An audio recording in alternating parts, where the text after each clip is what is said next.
that 64 is a lot easier to have that rock paper scissors of matchups, if you will. Multiple characters.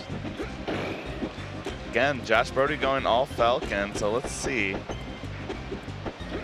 Okay. If OJ's able to keep up. Yeah, clean, easy. Nothing. Oh, nice smash DI. Yeah, I love that DI. And that forward air, unfortunately, really can't do much for Falcon. Oh, I love that up air too. When it's on the side of the ledge like that. You gotta love those long lives of Captain Falcon, and when you're hitting that edge of that hitbox, you know. Yep. Another grab for OJ, and that downer is gonna seal Clean. it. That was easy money. Nothing complicated. I love that extension too that he did. Yeah, absolutely. And Josh misses a kind of a gimme nair there. Yeah. He cleans it up, but it's interesting to see. We have not seen OJ flubbing very much. We've seen. Well, you got to think, coming from the losers bracket, right? He's been playing. He's warmed up. When's the last time Josh had to play? Winners. You know, winners against OJ. And there it is. 2-stock lead. Again, with this matchup, it's never going to be over until it's over. Right. A reverse 4-stock is actually commonplace in this matchup. Definitely more commonplace than any other matchup in the game. And we get a grab from Josh.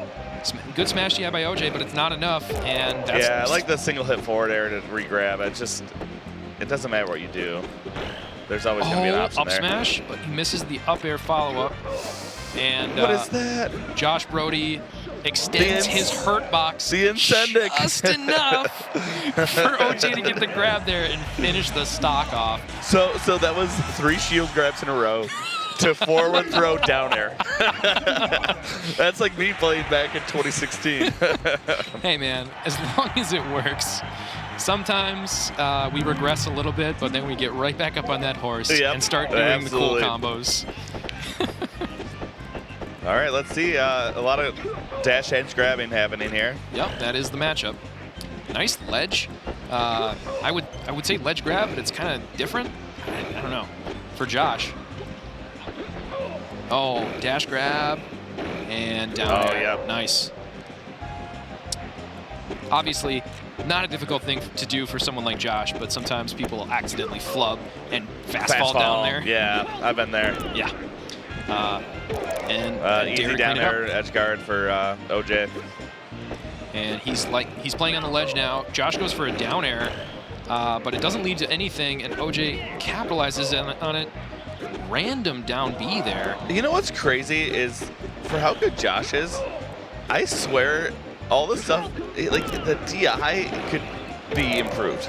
Yeah, you know. Maybe it's just that he doesn't need to. It's like the Shears. I only DI when I'm winning. That's fair. But, you know, he got hit by 2 hits of forward air, which I can't hit that on anybody in Michigan because they just DI out of it. Absolutely. Michigan, very good for their DI. Very well known for being good with their DI. OJ, quite good. Uses an OG controller. So does Josh Brody. So you're not going to see anything insane. Right. Like with a Hori or with like a GameCube controller. Yeah, that's. Oh, Josh goes back out and gives OJ a new lease on life. He loves that hook. And he gets it again. Oh no! Wow, what if I love that forward air by OG. Multi-hit jab. Yeah. Okay. Oh no! Let's see this OG. Again, this is an even game right here. Oh, but he gets the grab, and that should do it. That should do it. Good DI. Oh, and he misses the jump before the Falcon punch. I don't know. I think he might have accidentally jumped on that DI. It's possible. It's possible. We'll see. This has been fun to watch. I gotta love Falcon dittos. I know, again, not always the crowd pleaser for some people, but I just think that there's endless combo trees for both these characters to punish each other, and it's fun to watch. Yeah, and I gotta say, I've been very impressed with OJ's ability to remain composed and make sure his combos work correctly and do everything that you're supposed to do in a Falcon ditto without really flubbing too much. Right, especially on the main stage. I mean, they're in the main stage, in the middle stage of Big House, and yeah, like. You know, I can move and do moves, and then as soon as I'm, you get in front of the main stage, it's so hard to perform when you're in this environment, if you will. Absolutely. And possibly even more impressive is the fact that Josh has done all of this with a secondary character. You know? Yeah. I mean, he's something different. And that downer is going to clean up the second to last stock for Josh Brody for this game. Gets the grab. Gets the re-grab out the nair. Up air, down air. Oh, and yes. It's almost like he knew that he was going to get a slide-off double jump off of that. Incredible awareness there. Or at the very least, very lucky. One of the two, right? Sometimes it is better to be lucky than good. I would like to think that that was just all skill. And yeah. Well, I mean, it's almost like he had a secondary plan. Like, yeah, you might get a slide off here, but if you double jump, my nair is coming in. And again, either it's a little luck, a little skill, or a little bit of both. Yeah, looks like Josh missed the Z cancel there, allowed OJ to get off of that top plat and start whatever he's starting. Even the best Mr. Z cancels. That's what I learned right now. 100%. I mean, you do so many aerials that it only makes sense, right? Yeah. Snuck in that down air there. I just keep a broken Z button, so then I can at least blame it on something else than myself. Yeah, I was told to throw before top 4 so that I could do commentary. That's my excuse. Oh, look at OJ cleaning up another quick stock here. Yeah, I mean, 1-to-1. But he's got the lead. Josh goes in for that grab and gets grabbed himself. I've never been able to master that. Seeing somebody approach and go, no, I'm just going to grab you before you get here. Yeah, it's not something I ever got either, but look at this. All right, he catches a jump. Yeah, definitely. So, okay, here's the real question. OJ wins this game. Do we see a character switch? I would like to say yes, only because I did technically see him do a character switch off this stream with against JPX. Yeah. There were some minor boos from the peanut gallery. Yeah. I was gonna say the same thing, the peanut gallery. He does have another set to play with though. Yes, he does. So I don't think he does change quite yet. That's fair. I think he changes. Okay, I spoke too soon. He changes immediately, but but I didn't expect that. He's got a whole set. Yeah, he does have a whole set. He probably wants to get warmed up for it. All right. OJ, still no slouch in this matchup either, but this is Josh Brody's Pikachu we're talking about here. Also, somebody whose brother and probably primary practice partner is, one of the better Falcons to do it in this game, right? Absolutely. Yeah, Dark Horse, an amazing Captain Falcon player. Knows all of the tips and tricks. Nothing's going to be a surprise for Josh here. No. Well, that's the thing is I think somebody like Dark Horse fleshes out a lot of what Falcon can do, because I think he is not going to play the game the exact same way every single time. So I think that's really helped Josh definitely learn this matchup and like you said, its entirety. Yeah. Wow. Okay. Wow, nice read on the I love that. on the recovery there from OJ. 2 quick stocks from Josh, but okay, kind of just puts himself into the waiting arms of Josh Brody there. I'm telling you, man, how many times have we seen an invincibility refresh kill, right? Yeah, that's a good point. It's hard in this game. Absolutely. And that uppy's probably not going to kill, but it's definitely going to do a lot of damage. And electing to push off stage. Gets a counter edge guard here. Yeah, that's going to be it. Yep. Yeah, and you can see he's just so efficient. Absolutely. Oh, this is the new set. Okay, no worries, man. I think it's 2-2. All right. Looks like there are no character switches happening, so we're going into Game 5 of this first set.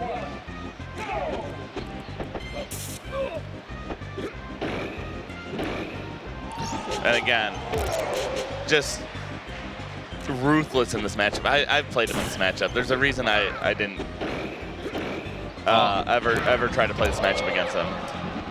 Good tit for tat there. Yeah. just answering him right back with a stock of his own. OJ is still in this game, but not in a good position. Let's see where he techs, and he gets the grab. I like that. Very patient on his get up. He didn't Wow. he missed a tech and just kind of waited. Good up B from Josh Brody, and the awareness to go for an up smash immediately after he knows he's good. Yeah. That's what makes him one of the best. Yeah, OJ going for one of the same things that Josh goes for when he's playing Falcon is just like that sneaking in, like short half down air, but Brody's able to. Yeah. Do we think he's fallen off? Who? Josh Brody. That was the question, right? I don't think he has. I don't think no. Get this man a ring. Yep. There it is. There it is. So, I mean, are we wrong here? Is that? I believe this is the second set. Okay. So that's our fault. We apologize for any confusion. So now we have a Pika Ditto. First game of this new set, I believe, has gone to Josh. OJ, knowing full well that is probably not a good idea for him to continue with the Falcon, has opted to switch to Pika himself. How do you feel about this matchup? OJ is very good at the Pika Ditto. I would not say he's as good as Josh Brody is in this Ditto, but anything can happen on any given day. It's true. How do you feel about this matchup? Me personally? Yeah. I think it's a little tedious. It's very tedious. But I think it actually might be. It might be the truest form of 64, though I would never play this matchup. But maybe that's a personal problem, right? Yeah, it's very similar to Fox Dittos. Oh. It's very similar to Fox Dittos and Melee. You know? Right. You get like the top of the top, and they're both the best characters, so like why not? Right. But you see a lot of the same stuff from both sides. And it's kind of like. What's actually cool about it, and I say it's epitome of Smash 64's matchup, is that there's just so many neutral interactions. Oh yeah. And when you think about it, the punish game is a little bit nuanced, as opposed to you were watching Yoshi Falcon, Falcon Pika. You know, those things. I feel like the punish is a lot more fleshed out. Where this is, the punish game is interesting. The neutral game tends to be a little bit more. Wow, a little taunt there from OJ. Yeah, fluent. I don't know. It's something that I've never explored, but maybe that's a personal problem. You know what? I would agree with you. I would say tedious, maybe selling the matchup short a little bit. It definitely is nuanced. You do have a lot more personality between the two characters in this matchup than you would expect for a Ditto.